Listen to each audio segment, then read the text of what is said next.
Bem-vindos! Eu sou Luiz Castelo e nesse vídeo nós vamos fazer a demonstração da equação para determinar o campo elétrico produzido por um anel carregado em um ponto sobre o seu eixo central, o eixo que passa pelo centro deste anel. Esta demonstração vai ser útil para vários exercícios, tanto do Halliday quanto de qualquer outro livro-texto, que me pergunte o campo elétrico produzido por um anel em algum lugar do seu eixo central. Então, eu vou determinar, de uma forma genérica, qual vai ser o campo elétrico neste ponto aqui, a uma certa altura qualquer do eixo Z. Então, para que a gente possa analisar aqui a equação geral, nós vamos fazer uso da figura e vamos desenhar mais algumas coisas nelas aqui. Vamos aproveitar a geometria dessa figura. Então, vamos para a seguinte informação. Vamos pegar um giz aqui. Vamos supor que neste pontinho aqui, ó, onde o raio está encostando, eu tenho uma quantidade muito pequena da carga total deste anel. Este anel tem uma carga total Q. E ele é uniformemente distribuído aqui. Ele não é condutor e é uniformemente distribuído aqui. Então, essa informação me permite dizer que a densidade linear de carga, como ele é um anel fino, é a densidade linear de carga, é dQ sobre dL. Um pouquinho de carga que eu pego aqui. Tem uma quantidade muito pequena de carga dQ, concentrada num espaço muito pequeno dL, um pedacinho do anel. Se é uniforme, é porque isso é igual à carga toda do anel dividido pelo comprimento todo deste anel, que eu estou chamando de L esse comprimento todo. A gente já sabe que por se tratar de um anel, este comprimento L vale 2π vezes o raio. Então vamos guardando essas informações por enquanto, que são informações que o exercício fornece para a gente no texto. Isso é muito importante, eu tenho que saber interpretar o texto e tirar as informações corretas dele. A próxima coisa que eu vou fazer é, eu quero saber, este pouquinho de carga que tem aqui, quanto de campo ele produz neste ponto alaranjado? Então vamos fazer uma reta que une os dois pontos para poder saber a distância dos dois. Aqui. Aqui ele vai gerar um campo elétrico, uma quantidade pequena de campo elétrico, porque é uma quantidade pequena da carga que está concentrada nesse espaço do anel, que a gente vai chamar de dE. Uma fração muito pequena do campo elétrico total que esse anel pode produzir neste ponto aqui. Este ponto aqui, a gente vai falar que ele está a uma altura Z do centro do anel. E essa distância aqui, nós vamos dar um nome para ela. Nós vamos chamar ela de R minúsculo. Podem chamar da letra que mais convir para vocês. Nós vamos chamar de R minúsculo, que é essa distância daqui até aqui.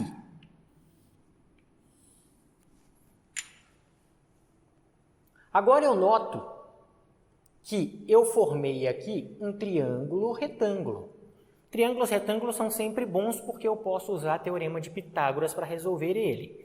Então, de posse desse triângulo retângulo R minúsculo, R maiúsculo, Z maiúsculo, eu vou poder determinar a distância da carga até o ponto que eu quero calcular o campo.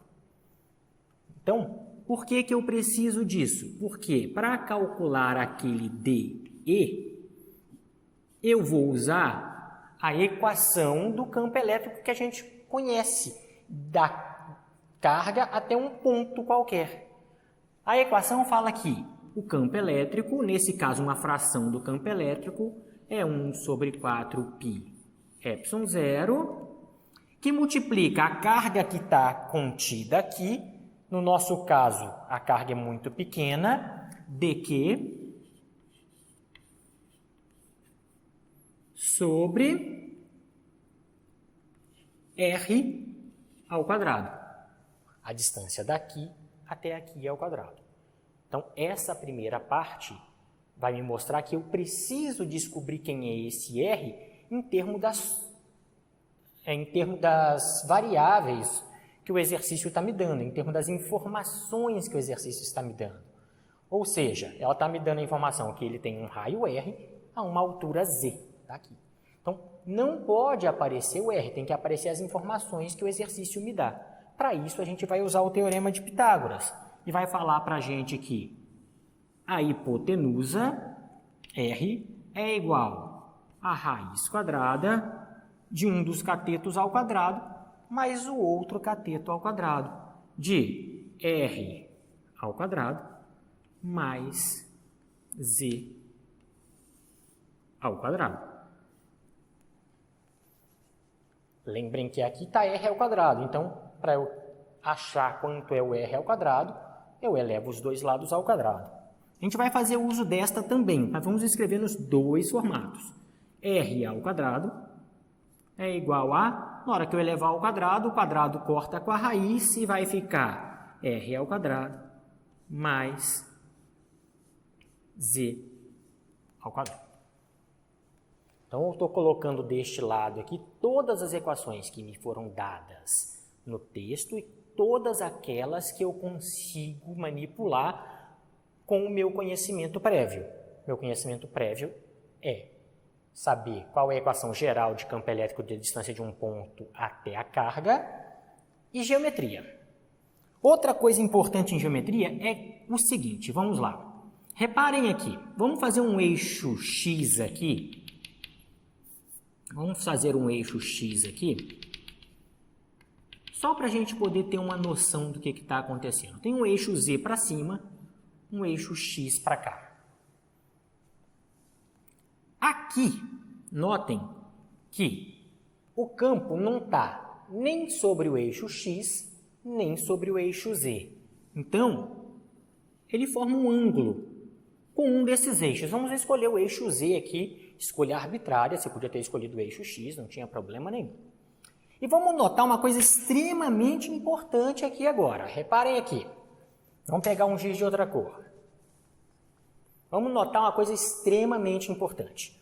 Qual é a coisa importante? Toda vez que eu tenho um vetor que não está sobre nenhum dos eixos cartesianos, eu tenho que decompor esse vetor. Então, eu vou decompor esse vetor para cá, vai aparecer uma parte desse vetor projetada sobre o eixo X, que a gente vai chamar de DEX.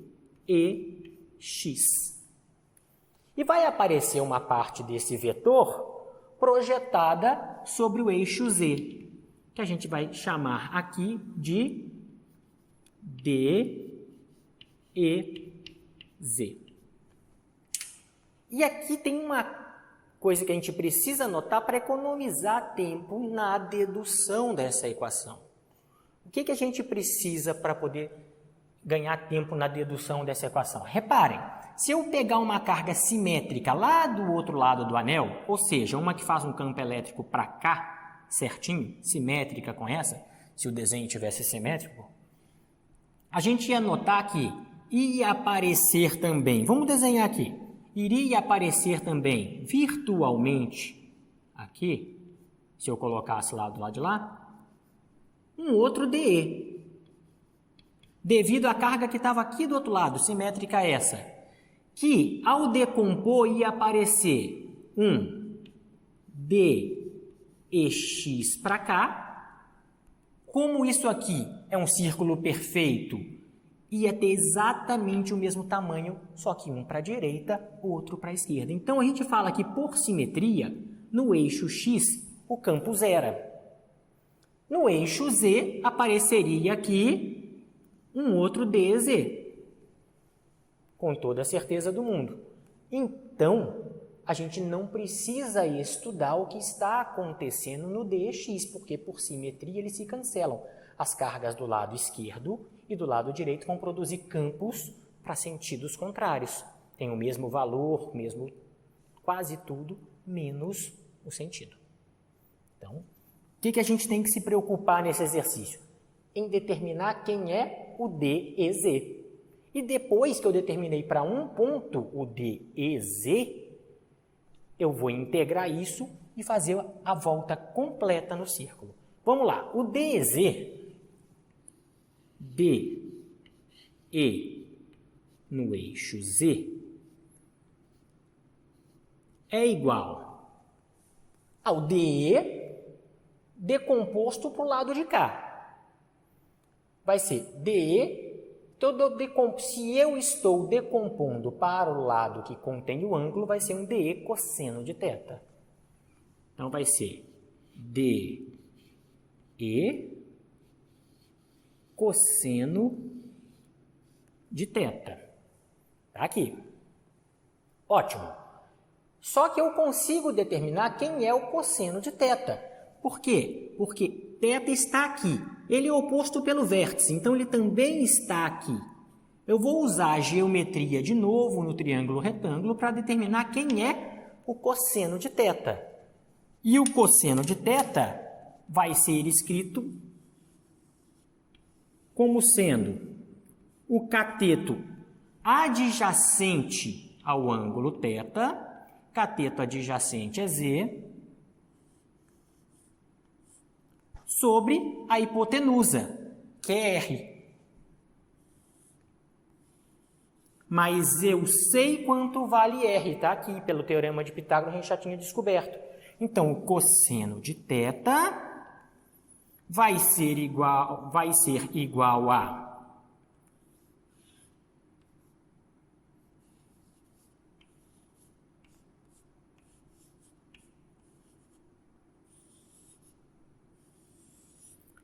Z sobre o valor de R, que é raiz quadrada do raio do disco ao quadrado mais a distância no eixo Z que eu estou procurando. Eu posso agora usar esta equação em rosa e substituir nesta equação aqui para colocar lá. Junto essa e coloco lá. Tem mais macetes ainda para frente, vamos lá. Então, D e no eixo Z vai valer o DE, isso aqui é meu DE, 1 sobre 4π epsilon 0, dq sobre R ao quadrado. R ao quadrado está aqui. Vai valer R ao quadrado mais Z ao quadrado. Vezes o cosseno. Cosseno de θ está aqui. Então, vezes o cosseno de θ. Vezes Z sobre este cara aqui.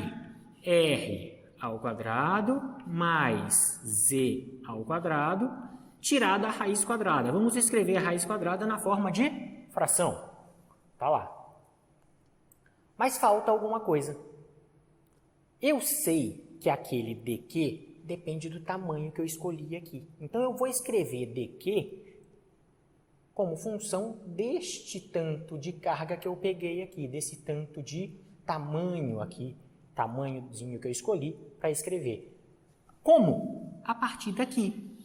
Se vocês pegarem esta equação, olha aqui, isola o dq, e eu vou ter que dq é igual a lambda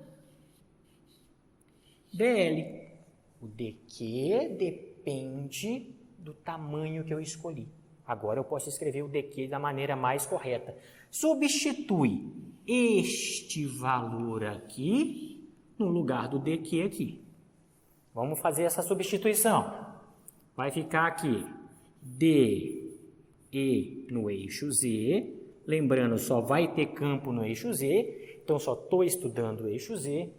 É igual a 1 sobre 4π epsilon 0. Aqui, na parte de baixo desta fração, eu já vou fazer a operação que me convém. Qual é? Conserva a base e soma os expoentes. 1 mais meio. Então, vai ficar assim. R ao quadrado mais Z ao quadrado, 3 meios. 1 mais meio, 3 meios. Em cima vai ficar o Z e o dq. O dq a gente já viu do lado de cá quanto ele vale. Ele vale lambda dl. Então, este pedacinho aqui, na região que me interessa, ou seja, no eixo Z, é dado por aquela equação. Mas eu quero muito mais do que aquela equação. Eu quero saber a contribuição do anel todo e não deste pedacinho de nada aqui, neste ponto. Eu quero saber a contribuição do anel todo. O que a gente vai fazer agora? Integra dos dois lados e eu consigo descobrir qual é o campo total no eixo Z. Se eu integro esta equação dos dois lados, eu vou obter a seguinte expressão. DE no eixo Z, integral de DE no eixo Z é igual a tudo que for constante pode sair da integral deste lado. Constante em relação ao comprimento. Notem que nada aqui depende do comprimento. Então, dentro da integral só vai me sobrar dl. Vai ficar assim. 1 sobre 4π epsilon 0 z vezes lambda sobre r ao quadrado mais z ao quadrado elevado a 3 meios. Tudo isso era constante vezes a integral de dl. dl vai ser integrado desde este ponto até uma volta completa e chegar neste ponto novamente. Uma volta completa. Ou seja, esse ponto, o início dele eu dou o valor de 0 e vai dar uma volta completa. A gente já sabe, então, que ele sai do 0 e uma volta completa vale 2πr, uma vez que aquilo ali é um círculo perfeito. Então, a gente vai fazer essa integral aqui de forma bem direta, porque ela é uma integral muito fácil, e vai determinar qual é o campo produzido no eixo Z, que é o único lugar que vai ter campo para essa configuração geométrica. Então, vai ficar assim. Integral de dz é o campo no eixo Z. Mas esse campo no eixo Z é o campo total. Porque a gente já viu que por simetria em qualquer outro lugar vai zerar, só vai sobrar no eixo Z. Isso aqui vai ficar 1 sobre 4π epsilon 0